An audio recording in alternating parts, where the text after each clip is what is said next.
শুভ সকাল Khoksa. Hello everyone, welcome to my another blog. কেমন আছেন সবাই? আশা করি ভালো আছেন। ঘড়িতে সময় এখন 7:25 প্রায়। আর এই সকাল সকাল বেরিয়েছি ফরিদপুর জেলার বোয়ালমারি পৌরসভার উদ্দেশ্যে। সকাল সকাল একটু প্রয়োজনে যাওয়া, কারণ বেলা গড়লেই তাপদাহের যে অবস্থা, তার মধ্যে বাইক রাইড করা অনেক বেশি কষ্টদায়ক হয়ে যাচ্ছে। তো ওই জন্য ভাবলাম খুব বেশি সময়ের কাজ নেই, যার জন্য সকাল সকালই যাওয়া, যার কাজ শেষ করে হয়তো ওইভাবে ফিরে আসবো।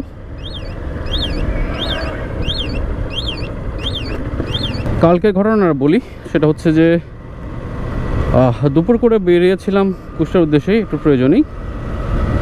তো ওই টাইমে আবহাওয়া বা তাপদাহের যে অবস্থা ছিল অনেক বেশি ভয়ানক, অনেক বেশি, যার জন্যে সকাল সকাল বেরিয়ে পড়েছে ঘুম থেকে উঠেই। এখন আছি হচ্ছে কুষ্টিয়া রাজবাড়ি মহাসড়কে। আমি সামনে সোনাপুর বোয়ালিয়া যে মোড় আছে কালোখালীর মধ্যে, সেখান থেকে ডান দিক দিয়ে চলে যাব বালিয়াকান্দি মধুখালী হয়ে ফরিদপুর মাগুরা হাইওয়েতে। সেখান থেকে চলে যাব হচ্ছে বোয়ালমারির দিকে। সামনে আসলে একটা ঝুঁকিপূর্ণ বাঁক ছিল, যার জন্য ওভারটেকিং করার সাহস হয়নি। আমাদের খোকসা উপজেলার পার্শ্ববর্তী উপজেলা পাংশা, যেটা হচ্ছে রাজবাড়ী জেলার অন্তর্গত।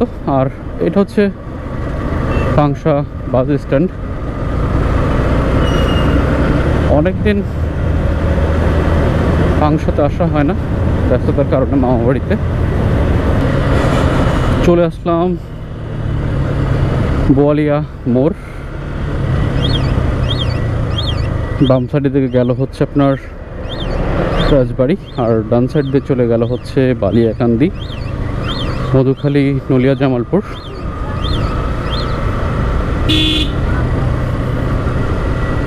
আর এই রোডের সামনে একটা ভিউ আছে, জাস্ট অসাধারণ। আমি হচ্ছে এই জায়গাটার কথাই বলতেছিলাম, যে দুই পাশে বিশাল বড় বিল, তার মাঝখান দিয়ে রাস্তা, এবং রাস্তার দুই পাশে সারি সারি সুন্দর গাছ।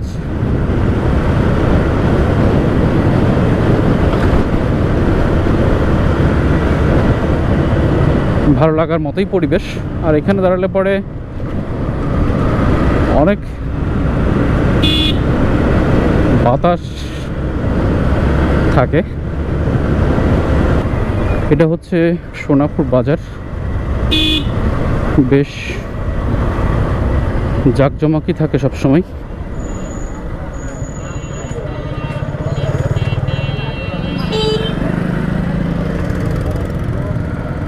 সকাল করেই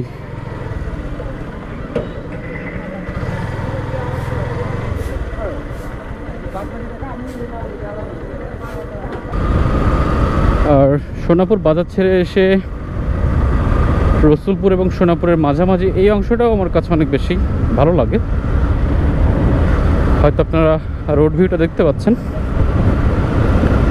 দুই সাইডে বেশ বড় বড় সারি সারি গাছ, এবং বেশ ছায়া আছে আর কি। রোদের তাপ বাড়লে পারো এই রোডটাতে খুব একটা রোদ বোঝা যায় না।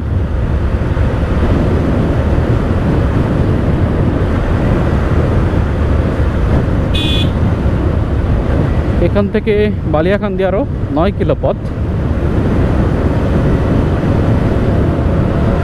আমি বালিয়াকান্দি থেকে চলে যাব হচ্ছে ওইখান থেকে মধুখালীতে। ওই জায়গাটাও পথের দূরত্ব প্রায় 12 থেকে 15 কিলোমিটার মতো।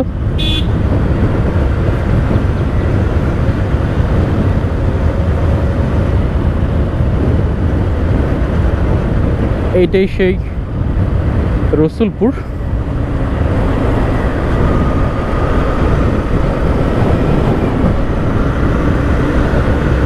সামনে হচ্ছে বালিয়াকান্দি বাজার শুরু।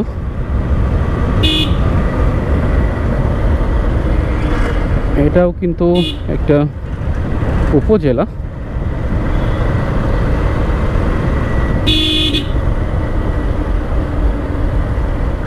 আর আজকেও এখানে হাটের দিন।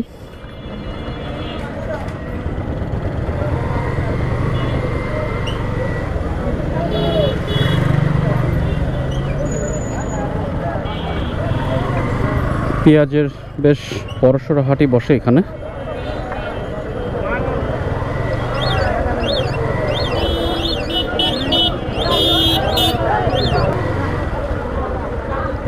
যার জন্য ভিতরের সাইড দিয়ে আসলে বাজারের মধ্য দিয়ে যাওয়ার মতো অবস্থা নেই।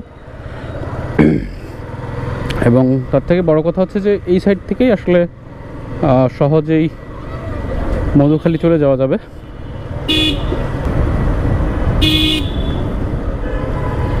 এইটা হচ্ছে ওয়াবদা বলা হয়। আর সামনে এ সাইডে চলে গেল নারোয়া মির্গি। নারোয়া ঘাট পাড়ি দিয়ে এই সাইড থেকে আবার মাগুরাতে চলে যাওয়া যায়। আর এই সাইড দিয়ে সোজা চলে গেল হচ্ছে মধুখালীতে। একটার সময় এই বালিয়াকান্দি হতে মধুখালী যাওয়ার রাস্তার অবস্থা খুবই বাজে ছিল। আর এখান থেকে মধুখালী 3 কিলো পথ। এই আশেপাশে যে রাস্তাগুলো আছে বাইরেটা আমার অনেক আগে থেকেই পরিচিত, কারণ ছোটোবেলা থেকেই এইসব রোডগুলোতে যাতায়াত। চলে আসলাম প্রায় মধুখালী। এইটা হচ্ছে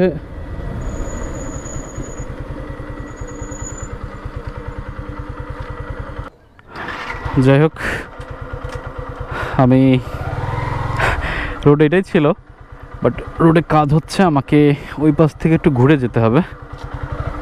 আজকে শুধু ঘোরাঘুরির উপরেই আছি। কথাটার জন্য বললাম, ফার্স্টে যখন সোনাপুরে আসি তো বাজারের মধ্যে ট্রাকগুলো এমনভাবে অবস্থায় ছিল, ক্রসিং করার মতো অবস্থা ছিল না।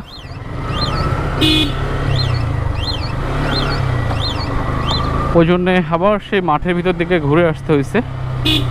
আর এখানে ঠিক একই রকম, ব্রিজটা সম্ভবত সংস্কার হবে এবং ওই সাইডে রোডের কাজ হচ্ছে, যার জন্য আমাকে এই সাইড থেকে একটু ঘুরে যেতে হবে।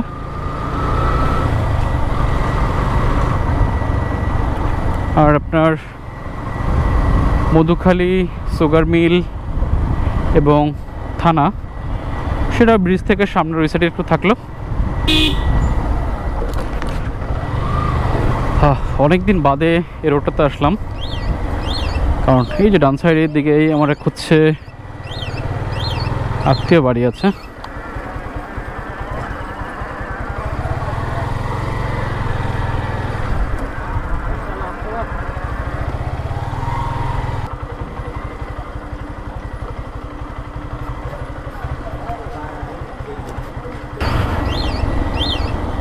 সামনেই এটা হচ্ছে ফরিদপুর মাগুরা হাইওয়ে। আমি এই সাইড দিয়ে সোজাই উঠে আসছি, বাট মধুখালী বাজার এবং হচ্ছে যে স্ট্যান্ড আছে সেটা সামনের দিকেই। আর সামনে হচ্ছে রেলগেট, বাম সাইডের দিকে মধুখালী রেলওয়ে স্টেশন। যে রুটটা গেল হচ্ছে আপনার কালুখালী থেকে গোপালগঞ্জের উদ্দেশ্যে, সেটা এই রেল লাইনটাই।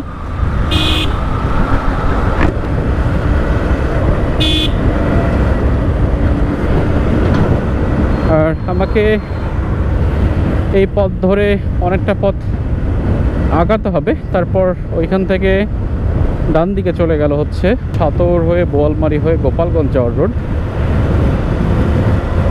আবার একটা সময় অনেক বেশি প্রিয় রোড ছিল এই ফরিদপুর মাগুরা হাইওয়ে।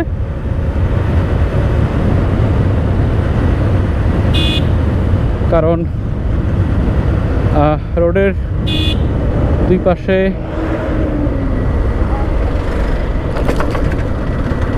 প্রচুর গাছ ছিল একটা সময়, বাট রোড বর্ধিতকরণ এবং সংস্কারের জন্য অনেক গাছই কেটে ফেলা হয়েছে, যার জন্য বেশ কিছু জায়গায় ফাঁকা মতো হয়ে গেছে।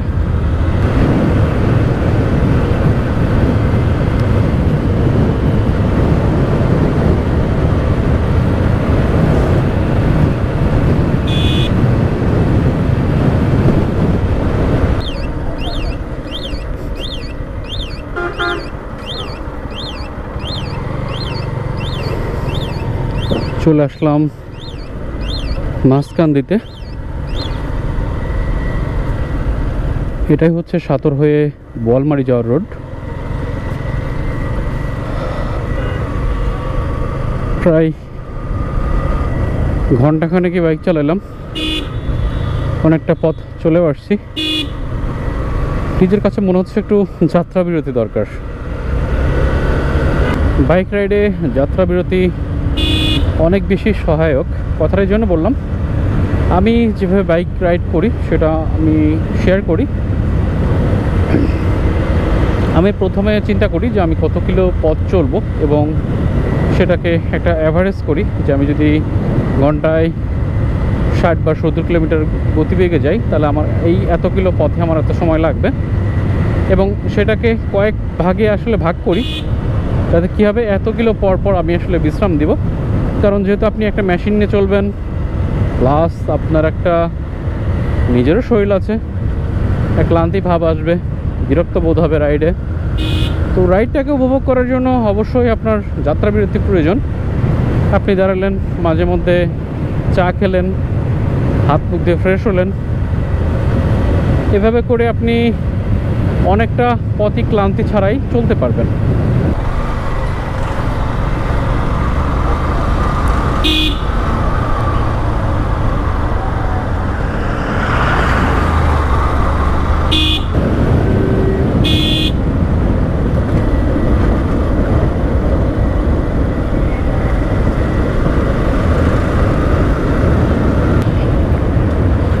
এবার একটা কথা বলি, সেটা হচ্ছে যে চেনা রাস্তা দূরও ভালো। হয়তো কথাটার অর্থ আপনারা সবাই বোঝেন যে পথটা যদি আসলে চেনা হয় তাহলে দূরের রাস্তা সমস্যা হয় না, বাট হচ্ছে যদি অচেনা হয় তাহলে কিন্তু অনেক সমস্যা, যেটা আমি মাঝে মধ্যে ফেস করি। আর আননোন রোডগুলোতে ঢুকে রাইড করতে আমার একটু বেশি ভালো লাগে। কথার জন্য বললাম যে বোয়ালমারি আসার আসলে মধুখালী থেকে বেশ কয়েকটা রাস্তা আছে। আমি এই রাস্তার সাথে পরিচিত, আমি এই রাস্তাটার সাথে আসলে পরিচিত বেশি, কারণ আমি যখন মোহাম্মদপুরে আসতাম খুব সকাল করেই, মোহাম্মদপুর উপজেলা যখন কাজে আসতাম, তো যেহেতু ভাবলাম যে অচেনা রাস্তায় যে হুটহাট করে গ্রামের রাস্তা হোক বা ভুলে গেলে সমস্যা, তখন আবারও দেরি হওয়ার সম্ভাবনা অনেক বেশি। তো এই জন্য বললাম যে চেনা রাস্তা আসলে দূরও ভালো। আমি প্রায়ই আমার গন্তব্যে চলে আসছি।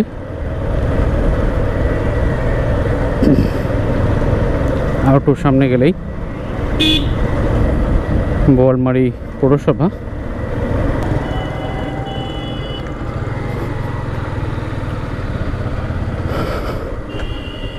ফাইনালি আমি আমার গন্তব্যে পৌঁছে গেলাম। এটাই হচ্ছে বোয়ালমারি পৌরসভা। তো এখানে কাজকাম শেষ করে আবার ফিরতে হবে কক্সার দিকে। ধন্যবাদ সবাইকে।